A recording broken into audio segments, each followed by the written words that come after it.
Hello friend. स्वागत है आपका हमारे यूट्यूब चैनल रितु जी के जीएस स्टडी अड्डा में। फ्रेंड, हम आपको पिछले कुछ दिनों से फिजिक्स की क्लासेस दे रहे हैं, तो आइए आज हम आपको फिजिक्स के बारे में बताते हैं। फिजिक्स क्या है, भौतिक विज्ञान के बारे में बताने से पहले हम आपको बताएंगे साइंस क्या है, विज्ञान क्या है, विज्ञान की डिफिनेशन बताएंगे। तो आइए फ्रेंड, चलते हैं अपने टॉपिक पर। तो देखिए फ्रेंड, साइंस की डिफिनेशन क्या है। प्रकृति के विषय में क्रमबद्ध, व्यवस्थित एवं संगठित ज्ञान ही विज्ञान कहलाता है। एक बार फिर डिफिनेशन देखिए। प्रकृति के विषय में क्रमबद्ध, व्यवस्थित एवं संगठित ज्ञान ही विज्ञान कहलाता है। अध्ययन में सुविधा की दृष्टि से इसे मतलब विज्ञान को अनेक भागों में बांटा गया है। उदाहरण के लिए ले लीजिए भौतिक विज्ञान, रसायन विज्ञान, वनस्पति विज्ञान, जंतु विज्ञान, भूविज्ञान, खगोल विज्ञान आदि बहुत सारे हैं। तो इसमें से हम आपको बताएंगे भौतिक विज्ञान के बारे में, फिजिक्स के बारे में, क्योंकि हम फिजिक्स ही तो पढ़ रहे हैं। तो आइए अब आपको बताते हैं फिजिक्स के बारे में। फिजिक्स भौतिक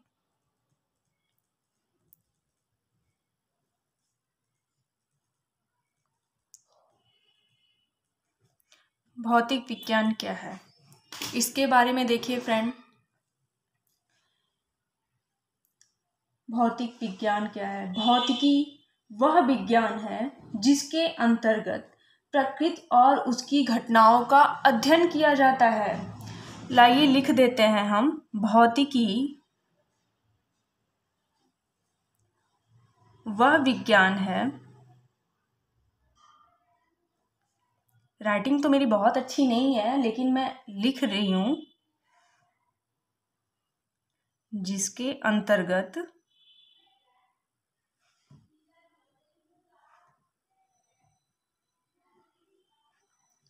अंतर्गत प्रकृति और उसकी घटनाओं का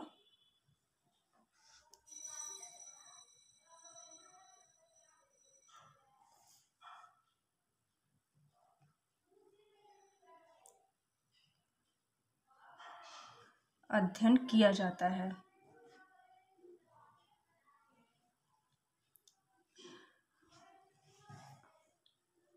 या फिर हम कह सकते हैं फ्रेंड, भौतिकी विज्ञान की एक विशाल शाखा है। भौतिकी विज्ञान की एक विशाल शाखा है। भौतिकी को परिभाषित करना कठिन है। कुछ विद्वानों के मतानुसार यह ऊर्जा विषयक विज्ञान है और इसमें ऊर्जा के रूपांतरण तथा उसके द्रव्य संबंधों की विवेचना की जाती है। इसके द्वारा प्राकृतिक जगत और आंतरिक क्रियाओं का अध्ययन किया जाता है। सर आइजक न्यूटन जी को भौतिक विज्ञान का जनक कहा जाता है। हालांकि भौतिकी के पिता शीर्षक आप एक इंसान को नहीं दे सकते हैं। इसके अलावा गैलीलियो गैलीली और अल्बर्ट आइंस्टीन को भी इसके जनक के रूप में देखा जाता है। तो ये हमारा भौतिक विज्ञान के बारे में कुछ बातें रही फ्रेंड। इसको आप ध्यान से रिपीट करके या फिर वीडियो को आगे पीछे करके आप लोग बार बार देखिएगा, लिख भी सकते हैं, नोट भी बना सकते हैं। तो अब हमारा मोस्ट इम्पॉर्टेंट टॉपिक आज का क्या है, आइए बताते हैं। आज का मेन टॉपिक हमारा फ्रेंड है घूर्णन गति एवं जड़त्व आघूर्ण, rotational motion end moment of inertia. आज से हम इसके बारे में पढ़ेंगे। तो आइए फ्रेंड जानते हैं। इसमें हम पढ़ेंगे फ्रेंड दृढ़ पिंड, रिजिड बॉडी। रिजिड बॉडी क्या है। यदि किसी पिंड पर बाह्य बल लगाने पर उसके कणों में एक दूसरे के सापेक्ष कोई विस्थापन न हो, तो ऐसे पिंड को दृढ़ पिंड, रिजिड बॉडी कहते हैं। प्रकृति में कोई पिंड पूर्णतः दृढ़ नहीं है। रबड़ इत्यादि को छोड़कर साधारण ठोस पिंड अवश्य ही दृढ़ माने जाते हैं। ये हमारा रहा दृढ़ पिंड की डिफिनेशन फ्रेंड। और दृढ़ पिंड जो होता है हमारा, दृढ़ पिंड जो होता है, दृढ़ पिंड जो होता है वो हमारा निम्नांकित 3 प्रकार से गति कर सकता है। पहला किस तरह से गति करता है? स्थानांतरित गति। दूसरा घूर्णन गति। तीसरा स्थानांतरित तथा घूर्णन दोनों के संयोजन से प्राप्त गति। तो आइए बस डिफिनेशन देखते हैं फ्रेंड कि क्या होता है स्थानांतरित गति, क्या होता है घूर्णन गति और क्या होता है स्थानांतरीय तथा घूर्णन दोनों के संयोजन से प्राप्त गति। तो आइए जानते हैं स्थानांतरीय गति। किसी पिंड की, जानते हैं ट्रांसलेटरी मोशन के बारे में। तो इसका होता है डिफिनेशन फ्रेंड, किसी पिंड की सरल रेखीय गति को स्थानांतरीय गति कहते हैं। इस गति में पिंड के सभी कण समान चाल से समांतर सीधी रेखाओं में गमन करते हैं तथा इनका आपेक्षिक विस्थापन नियत रहता है। इस प्रकार की गति में पिंड पर कोई बल लगाने पर इसके समस्त कण बराबर दूरी से विस्थापित होते हैं। ये हमारा ट्रांसलेटरी मोशन रहा। अब हम आपको बताते हैं रोटेशनल मोशन, घूर्णन गति क्या है। घूर्णन गति में, रोटेशनल मोशन में पिंड अपने ही स्थान पर अपने भीतर से गुजरती हुई एक निश्चित अक्ष के चारों ओर घूमता है। पिंड जिस अक्ष के चारों ओर घूमता है उसे घूर्णन अक्ष, एक्सिस ऑफ रोटेशन कहते हैं।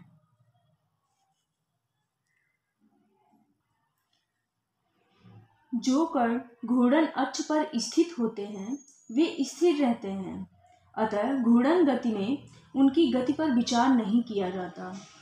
घूर्णन गति में पिंड के अन्य विभिन्न कण भिन्न भिन्न त्रिज्याओं के संकेंद्रीय वृत्ताकार पथों पर घूमते हैं जिनका केंद्र घूर्णन अक्ष पर ही होता है, जैसे लट्टू का घूमना, बिजली के पंखों के घूमते हुए ब्लेडों की गति आदि घूर्णन गति के उदाहरण हैं। पटरियों पर दौड़ती रेलगाड़ी के पहियों की गति उसी धुरी के चारों ओर घूर्णन गति ही होती है।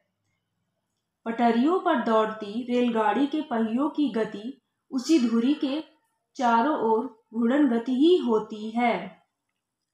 अब आपको बताते हैं तीसरा, स्थानांतरीय गति तथा घूर्णन दोनों के संयोजन से प्राप्त गति। ये वाला जानते हैं क्या होता है। किसी भी दृढ़ पिंड की गति व्यापक रूप में घूर्णन तथा स्थानांतरण गतियों का संयोजन होती है। रेलगाड़ी के पहियों और धुरी की घूर्णन एवं स्थानांतरण गति साथ साथ होती है। अपनी कक्षा में पृथ्वी की गति भी घूर्णन तथा स्थानांतरण गतियों का संयोग है। अब हमारा नेक्स्ट टॉपिक क्या है फ्रेंड, क्या हम पढ़ेंगे? कोणीय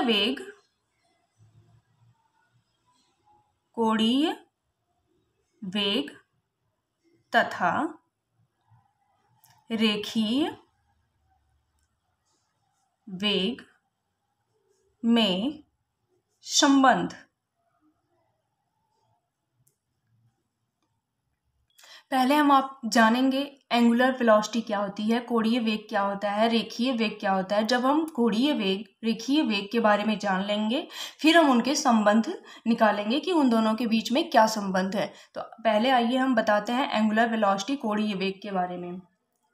कोणीय वेग क्या होता है? जब कोई कण किसी वृत्त की परिधि पर घूमता है तो उसका कोणीय विस्थापन समय के साथ परिवर्तित हो जाता है।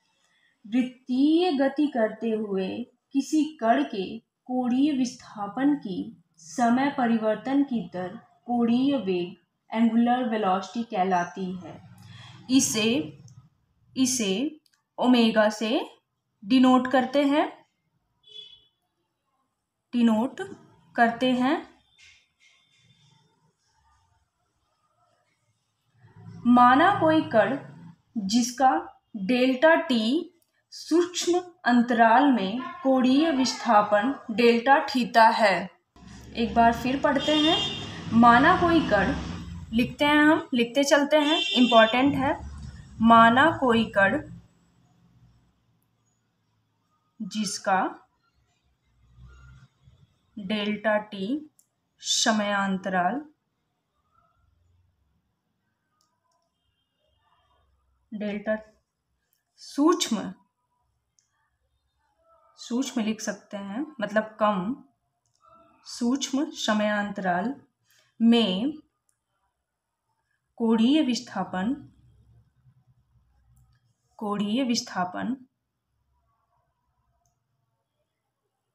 डेल्टा थीटा है, तब कोणीय वेग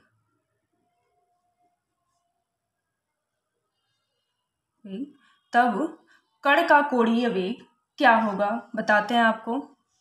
ओमेगा इक्वल टू कोणीय विस्थापन, जो कोणीय विस्थापन हुआ हमारा, अपान समयांतराल।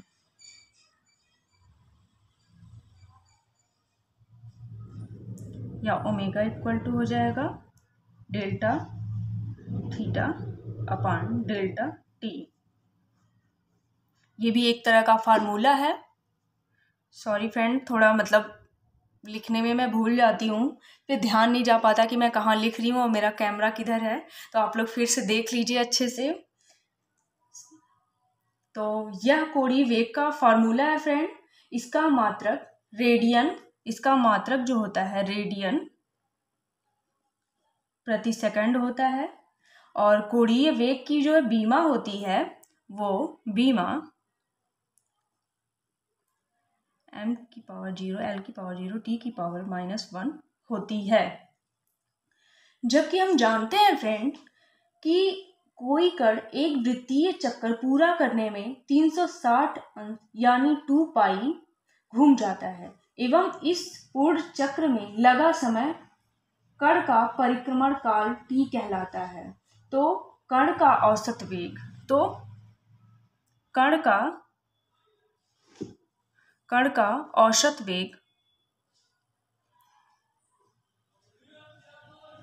वेग omega equal to 2 pi upon T, where 1/t equal to n। तो ओमेगा इक्वल टू क्या हो जाएगा फ्रेंड हमारा 2 पाई n। ये भी एक फॉर्मूला है। यहाँ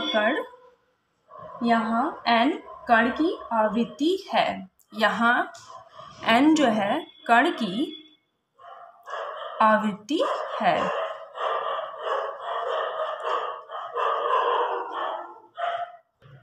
अब हम आपको बताते हैं लीनियर वेलोसिटी, रेखीय वेग क्या है।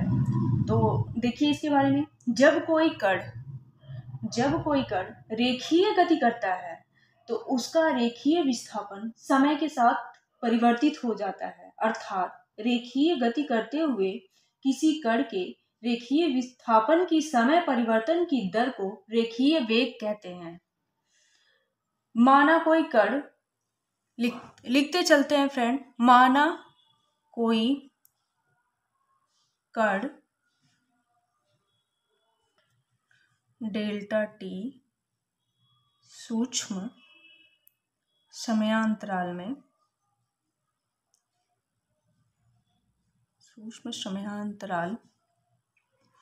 में रेखीय विस्थापन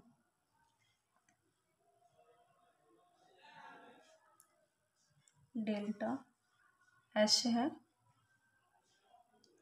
तब कण का रेखीय वेग v इक्वल टू रेखीय विस्थापन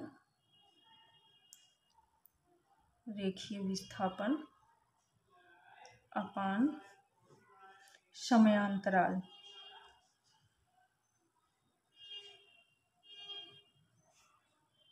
delta S upon delta T, v equal to delta S upon delta T. अब हम फ्रेंड इनके बीच का रिलेशन निकालेंगे। Relation between angular velocity and linear velocity.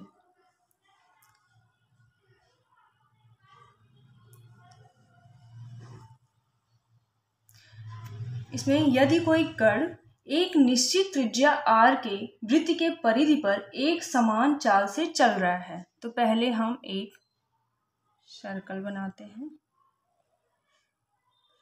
यदि कोई कण एक समान गति से चल रहा है, सेंटर O हो गया,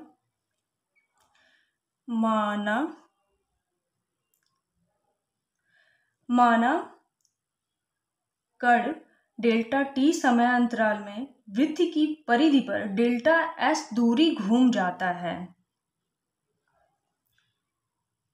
पहले हम बना लेते हैं फिगर, फिर हम बताते हैं आपको। ये थीटा एंगल बना रहा है, मान लेते हैं। लिखते चलते हैं फ्रेंड हम। क्या हम बनाए? यदि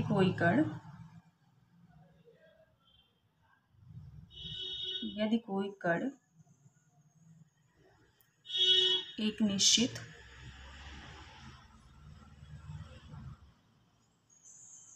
त्रिज्या r के वृत्त के परिधि पर, जो हम बनाए हैं वही लिख रहे हैं, परिधि पर एक समान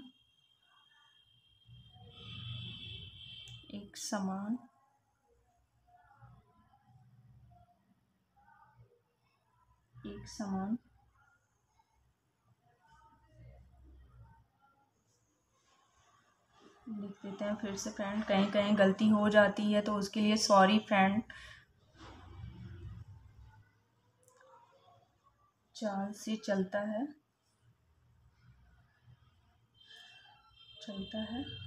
माना कण डेल्टा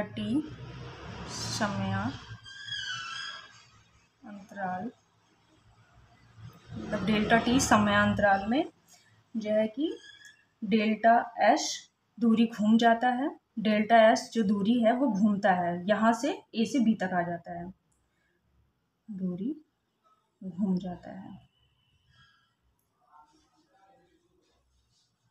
यदि कण का कोणीय विस्थापन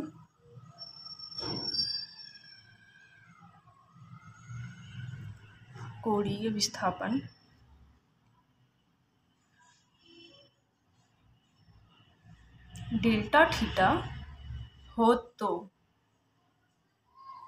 कण का कोणीय वेग क्या होगा?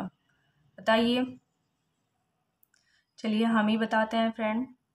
कोणीय वेग omega equal to limit delta theta upon delta t, where limit delta theta tends to 0, तो omega equal to limit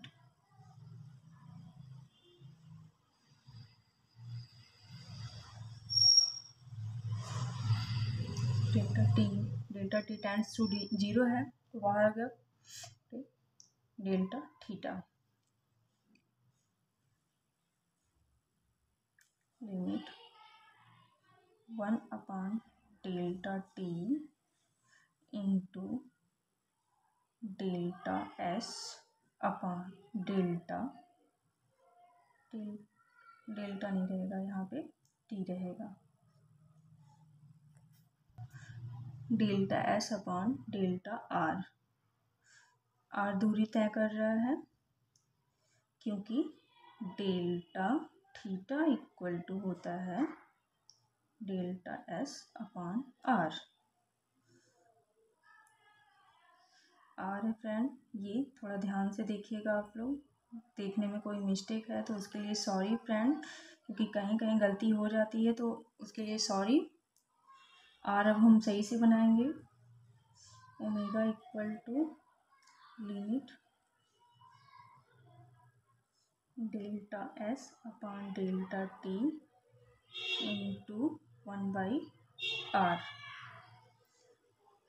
omega is equal to, अब देखिए delta S upon delta T को हम क्या लिख सकते हैं, पहले भी हमने आपको बताया है। यहाँ लिख सकते हैं delta S upon delta T को भी लिख सकते हैं रेखीय वेग इंटू 1/r, इसको हम लिख सकते हैं। क्योंकि हम इसको डेल्टा एस यहाँ लिख देते हैं, delta S upon delta T को हम लिख सकते हैं v, और इसको हम लिख सकते हैं v अपॉन r, या फिर v बराबर हमारा हो जाएगा ओमेगा इंटू r। यही हमारा कोणीय वेग और रेखीय वेग के बीच में जो है संबंध है। सूत्र से यह स्पष्ट है कि कण केंद्र से जितनी अधिक दूरी पर होगा उसका रेखीय वेग उतना ही अधिक होगा। इससे आपका ये तो क्लियर हो गया कि कोणीय वेग और रेखीय वेग में क्या रिलेशन है। अगर फ्रेंड इसमें कोई गलती हुई है तो प्लीज़ उसके लिए सॉरी, बट माइंड में कभी कभी हो जाता है स्लिप, तो लिखना कुछ रहता है बोलते कुछ हैं तो हो जाता है, उसके लिए सॉरी फ्रेंड। बट अगर आपको हमारी ये वीडियो अच्छी लगे तो आप लोग ज़रूर कमेंट बॉक्स में बताइएगा, जिससे मैं आप लोगों के लिए इसी चैप्टर वाइज न्यूमेरिकल या डिफिनेशन, डेरिवेशन सारे ऐसे टॉपिक लेकर आती रहूँगी। और हमारा जैसे पहले क्लासेस चल रहे थे जीके जीएस के, वो भी वीडियो मैं अपलोड करती रहूँगी। तो thank friend for watching this video. Thank you again friend.